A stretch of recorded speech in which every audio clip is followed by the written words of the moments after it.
अदालत के कमरे में गैर मामूली खामोशी थी, मगर इस खामोशी के अंदर एक तूफान छुपा हुआ था। सबकी नज़रें दरवाजे पर जमी थीं जब जज ने अगले केस का ऐलान किया। रियासत बनाम ज़ैन मुराद। और जैसे ही दरवाज़ा खिला, हथकड़ियों में जकड़ा हुआ ज़ैन मुराद, दानिश तैमूर, पूरे वक़ार के साथ अंदर दाखिल हुआ, चेहरे पर अजीब सा इत्मीनान, जैसे वो मुजरिम नहीं बल्कि किसी फैसले का मुंतज़िर हो जो उसने खुद लिखा हो। हाज़रीन में बैठी आयशा फरीद, सारा खान, जो एक जुर्रतमंद और सच की तलाश में रहने वाली तहक़ीक़ाती सहाफ़ी है, इसे देखते ही चौंक गई, क्योंकि यही वो शख्स था जिसे वो पिछले 6 माह से एक बड़े स्कैंडल के पीछे असल मास्टर माइंड समझ रही थी। मगर ज़ैन की आंखों में खौफ नहीं था, बल्कि एक राज था। केस का इल्ज़ाम था कि ज़ैन ने शहर के सबसे बड़े बिजनेस टाइकून को माली धोखा देकर करोड़ों का नुकसान पहुंचाया।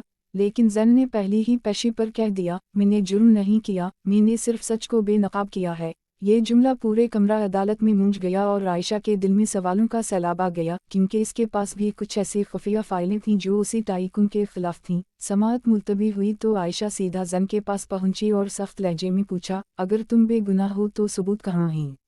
ज़ैन ने मुस्कुरा कर जवाब दिया, सबूत तुम्हारे पास हैं, मगर तुम अभी तक इन्हें पहचान नहीं सकी। ये जुमला आयशा को अंदर तक हिला गया। उसे लगा जैसे ज़ैन इसके हर कदम से वाकिफ़ है। अगले दिन आयशा को एक नामालूम ईमेल मौसूल हुई जिसमें वही दस्तावेज़ात थीं जो उसके पास थीं, मगर उनमें एक इजाफी वीडियो क्लिप भी था जिसमें बिजनेस टाइकून अपने पार्टनर के साथ गैर कानूनी डील करते दिखाई दे रहा था, और वीडियो के आखिर में सिर्फ एक लाइन लिखी थी, बेमिसाल कहानियाँ हमेशा सच से शुरू होती हैं। आयशा समझ गई कि ज़ैन जेल में रहकर भी खेल खेल रहा है। वो इससे दोबारा मिलने गई और इस बार ज़ैन ने उसे बताया कि असल कहानी इसके ख़ानदान से जुड़ी है। उसके वालिद को उसी टाइकून ने बरसों पहले झूठे मुकदमे में फंसाया था और जेल में ही उनका इंतकाल हुआ। ज़ैन ने कसम खाई थी कि वो एक दिन इस निज़ाम को बेनकाब करेगा, मगर मसला ये था कि अगर ज़ैन सच कह रहा था तो फिर इसके खिलाफ गवाही किसने खरीदी और वो खुफिया ईमेल कौन भेज रहा था। कहानी उस वक्त नया मोड़ लेती है जब आयशा को पता चलता है कि उसका अपना चैनल मालिक भी उसी टाइकून के साथ कारोबारी ताल्लुक़ रखता है और इसे हिदायत दी जाती है कि वो ज़ैन के खिलाफ रिपोर्टिंग करे।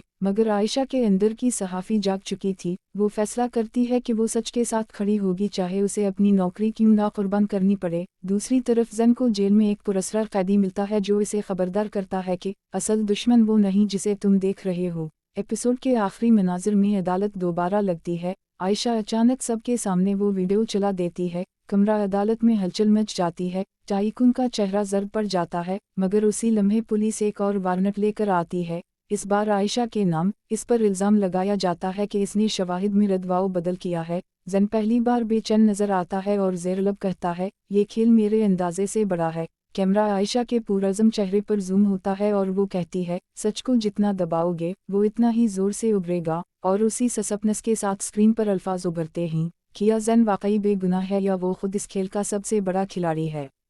और यूं बेमिसाल का पहला एपिसोड एक ऐसे मोड़ पर ख़त्म होता है जहां सच, इंतकाम और मोहब्बत तीनों एक दूसरे से टकरा चुके हैं और असल कहानी अभी शुरू हुई है।